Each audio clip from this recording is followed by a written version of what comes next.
Welcome to She's Honestly Mental, a podcast for women who are done pretending they're fine when they're falling apart on the inside. I'm your host, Karina Rawlinson, ADHD brain, medicated mind, and proud mental health hospital alumni. Still here, still showing up, somehow. This is the space for the feelers, the fixers, and the ones who carry it all and still wonder if it's enough. We talk about the chaos, the connection, and everything in between because silence nearly killed me, and these conversations save lives.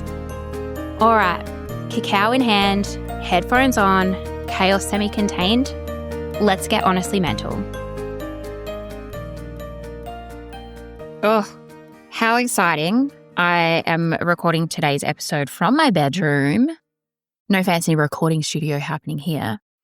I have had the wildest kind of week. It's been, I suppose it's not even been wild. It's just been one of those weeks.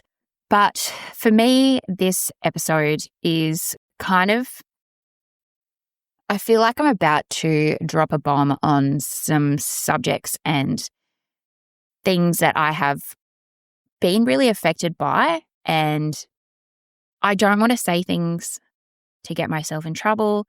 I'm probably going to say something that may offend people. Well, maybe I won't, because I think I've attracted the right people to my tribe, if you know. This is one of the other kind of situations that I find is affecting women on a really deep kind of cellular level. And it really kind of fucks me off. So let me pull up my notes. Okay, so this is episode 12. I probably wanted to give you a little bit of an update. Episode 10 a couple of weeks ago was me recording an episode in the storage room at Surf Club. And in that episode, I spoke about the emotional weight of what it looks like when you start choosing yourself after a lifetime of overfunctioning for everyone else. I talked about the tension between building something that's just yours and the guilt that sneaks in when you do. And it's been really wild because since I recorded that episode, I can say that I am opening House of Collab, a networking, co-working space here in Esperance, which is so cool. I know that our local Chamber of Commerce has been trying to do it for ages, and there's been other businesses that have looked at doing it, but it's just not been a sustainable idea. And of course, then I've decided that I wanted to do it, and Jared's gone to me, well, you can't because there's no money for it. And me being me is just gone, oh, she'll be right. It'll be totally fine. So House of Collab is opening. I'm very excited because I haven't yet signed the lease, but that should be happening this week. I'm excited. The rent is pretty minimal. It's not a huge space, but it's a starting point. And now I've already got lots of support for it, which just makes it really, really fucking exciting. So watch this space. House of Collab is coming. And I suppose the other thing is I've been trying to build this program, Permission to be Human, which was supposed to be this like work with me for 12 weeks, be a part of a community. Let's all work together on your mental health together. Let's all get in and, we'll have sessions and I'll send out freebies and all of this really cool stuff. And every time I tried to do it, it just felt a bit off. It didn't feel me. It felt very salesy, and that's not who I am.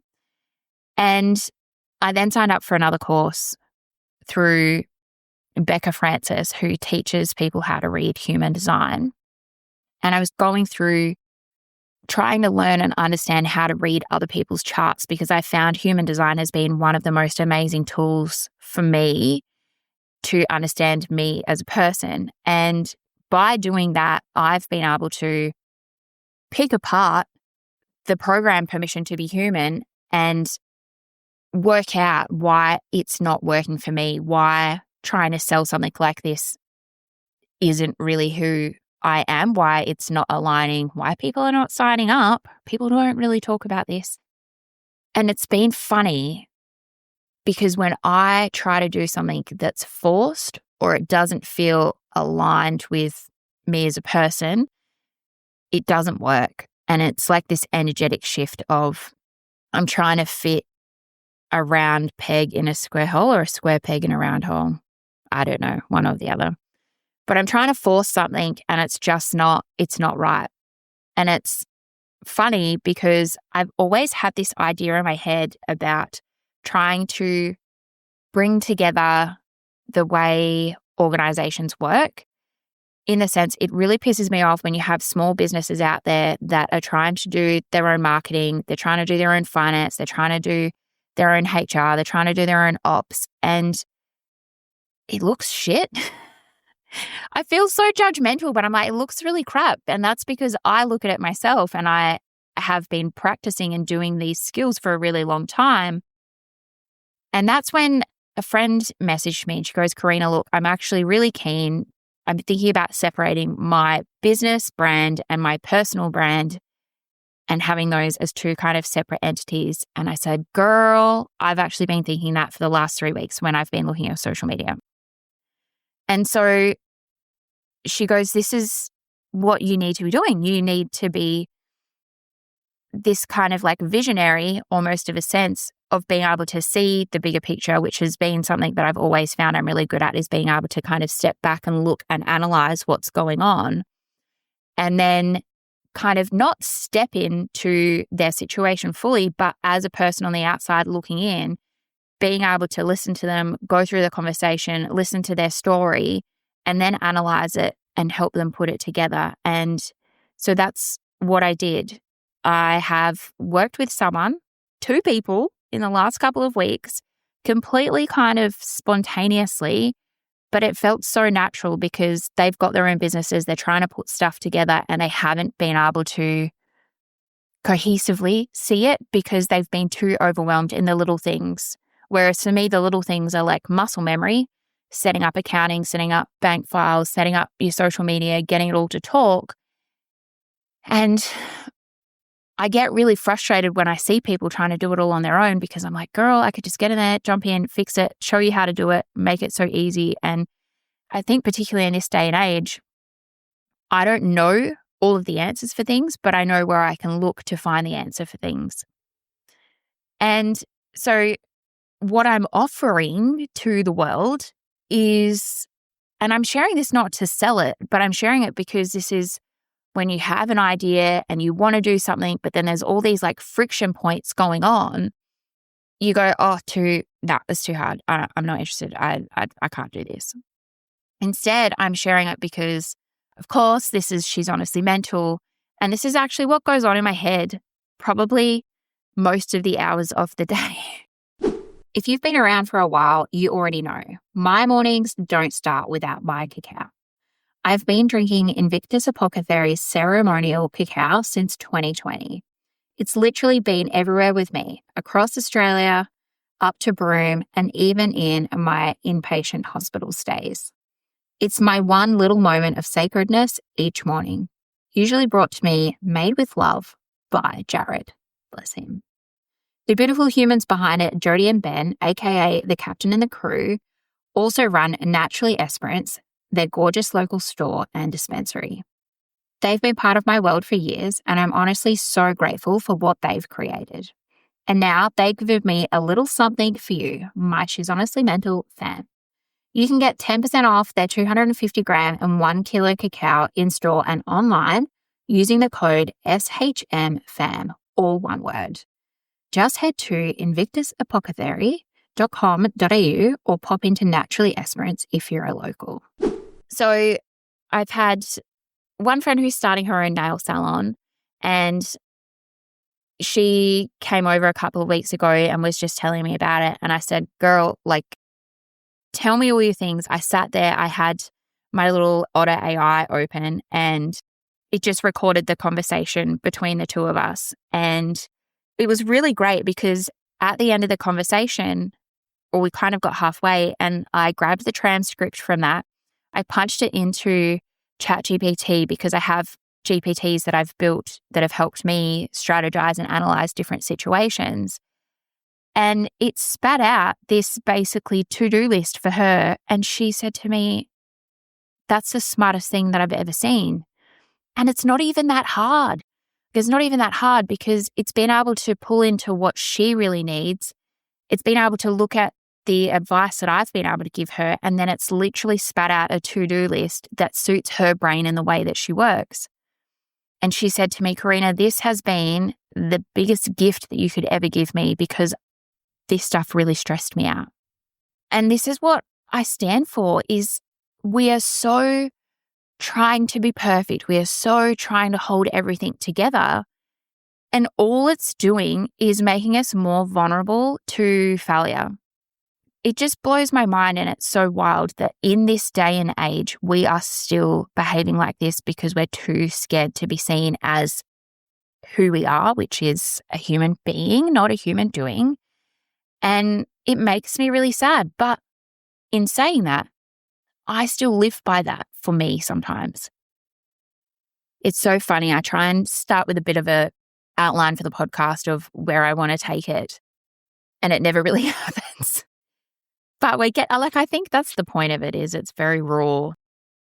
So I'm working with this amazing team called Dent, and it's through a guy, Daniel Priestley. He talks a lot about being the key person of influence in a particular area. And for me, I want to be the person, or I feel like I am one of the people that so openly talks about mental health, the cost of mental health, and the ways that we can try and flip it and find support for people as they are, that I've actually signed up to do his program, and it's been incredible. So for me, what I really believe is that we have this deep ingrained fear of, if people saw how much we were actually struggling, they'd think that we were failures. And that is a lot of the driver for people that are struggling with their mental health, is that they feel like, and I mean, I'm generalizing here, they feel like if people actually saw who they were, or saw that they needed help, or that they couldn't do something on their own, that they would be seen as a failure. Because that's what I lived and breathed for a good 5 to 6 years of my life. That is what led me to the edge multiple times.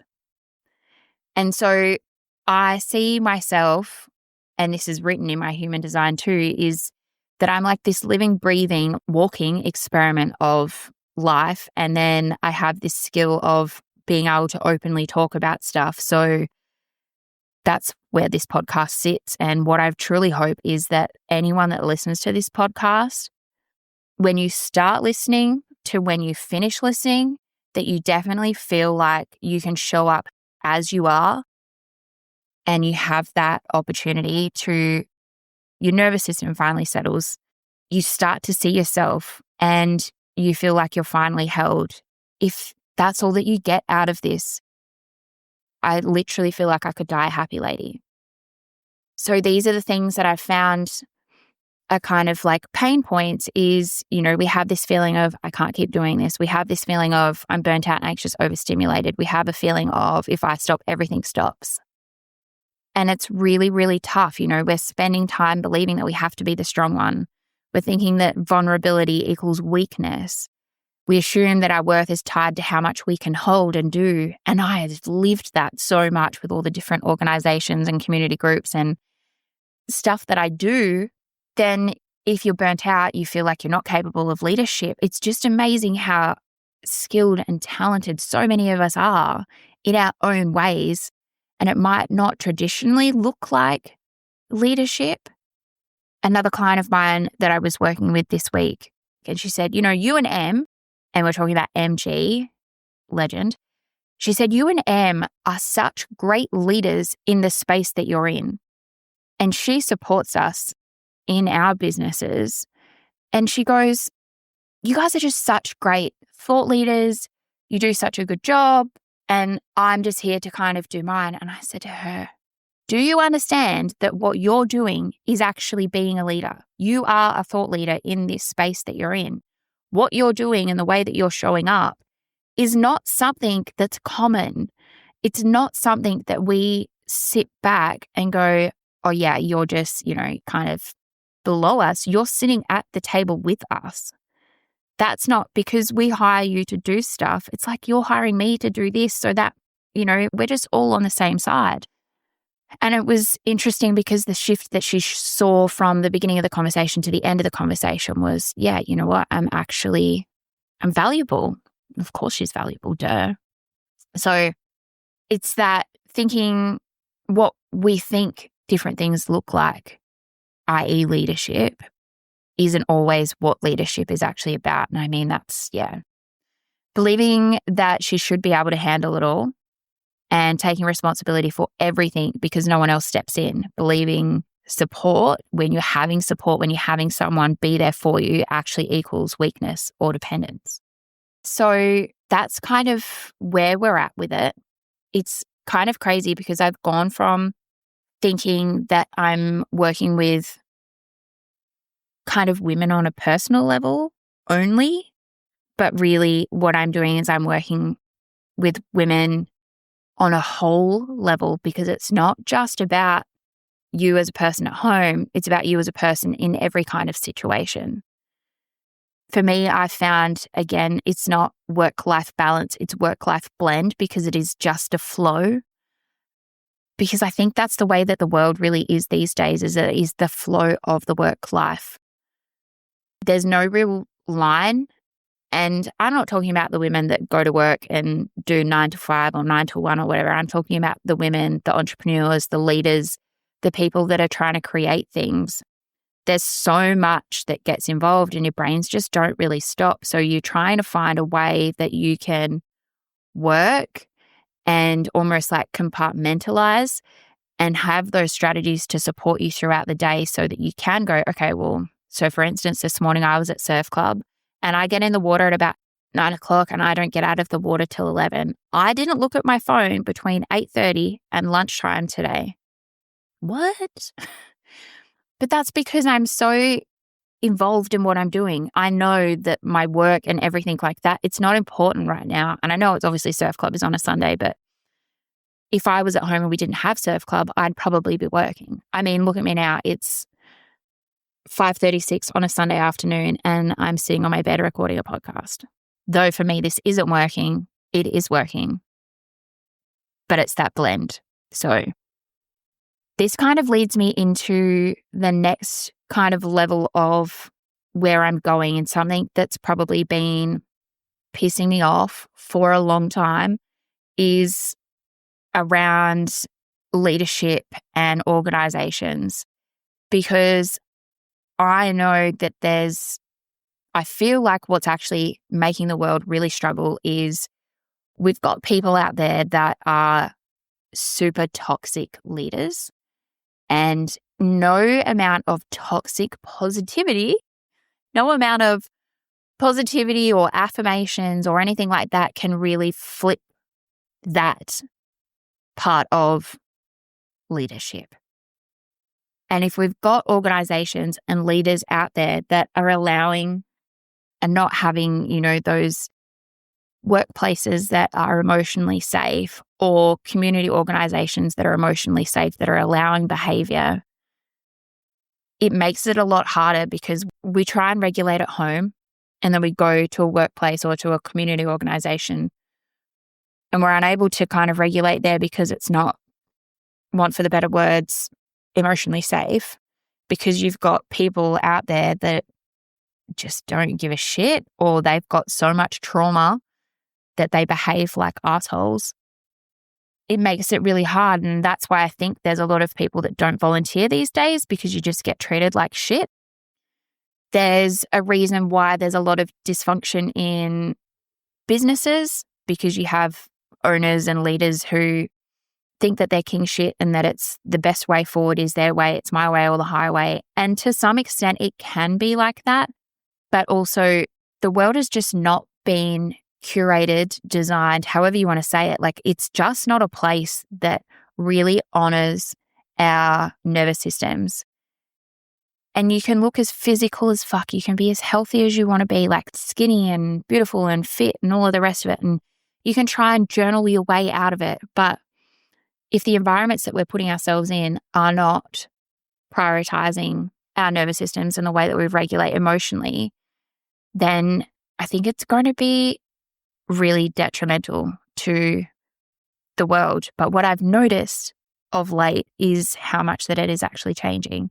I was listening to a Diary of the CEO podcast the other day, and I think he was saying, it was one of the episodes that we'll link it in the show notes. It was the episode where he had 3 females come on. They were all very well respected and well known in their areas of expertise. And they mentioned that women's health data was not actually properly looked into until 1993. Like, I think up until then, up until like 1993, they were using Caucasian middle-aged men's data for women's health. Wild. I suppose where I've gone with this episode is where I've had this thought of I should be reaching out and working with women on this level of like one-on-one, right in the mess with the women that are really struggling on a home, personal kind of level. And I've realized that that's not really where I can make the most impact. And not that impact is the most important thing for me. It's been really wild because, you know, talking to Jared about House of Collab and all of the rest of it, he's said to me, well, you're spending all this money on coaching, on podcasting, on building all of these things. We need to be getting some money back in for that. So I've really felt this heavy pressure of trying to make money. But when my friend said to me, you know, I worked with my friend who's building her nail business and then my other friend who's trying to split her brands, they've said, Karina, this is what you need to be doing. And so I kind of mapped it all out, planned it all out. And then I showed Jared and he goes, yeah, well, no shit. This is exactly what you should be doing. I said to him, well, you could have fucking told me this earlier. And he goes, well, I've got to let you go through this. So I've been through the process of trying to launch a program to make it look pretty and sexy like everyone else's, only then to realize that that's not actually what's right for me. And it's all this testing and seeing where things fit, I suppose, and not being afraid to fuck it up or to have it fail in the hopes that it'll work out eventually. Because it has always worked out eventually. I think I can prove for me and myself, like talking to me, is the amount of times that you've tried something and it's failed, but it's not failed and it's been the end of the world because the world's still standing and I'm still standing. It's more so it's failed, but then I've learned from it. And everything that I've learned up until now has given me this capacity to really be that person, because I just see it so much when someone has a problem sitting in front of me and they're all spinning on it, like spinning tops, going, I can't find the answer. I don't know how to do that. And then you have other people trying to weigh in with their opinions. And I'm like, shut the fuck up. It's literally just create a online form and put a link and blah, blah, blah. Like, it's that fucking easy. And so I've had to learn to shut the fuck up and let people go through it until they grow through it. But yeah, I'm excited because I'm hoping that I can actually try and start stepping into some organizations and working with them on building nervous system aware programs and systems and improving leadership, because that's been, I feel like, the biggest cost of humanity. These Caucasian men who think they know it all when really they haven't got the slightest idea. Anyway, that's been a bit of a random one. And I would love to hear more. If you agree, disagree, please make sure that you drop a comment in my socials. Flick me an email, karina@she'shonestlymental.com.au, because I love these conversations. I just think it's wild. So yeah, and every time you send me a message, it helps me realize that I'm not wasting my time. I don't know even if that's the right word. It helps me realize that what I'm doing does actually resonate with some people. I think that's the thing with podcasting is I'm recording these and you're not getting them for 4 weeks after I've recorded them. And then I forget about what we've discussed. Thanks for hanging out with me on She's Honestly Mental. If today's episode cracked open something inside of you or gave you space to exhale, come say hi over at Instagram @She's Honestly Mental, or send this to someone who needs to hear that they're not alone. And if you haven't yet, hit that follow button so the next episode lands in your messy feed right where it belongs. Until next time, take care of your brain. You're not broken. You're just honestly mental. And all the best people are.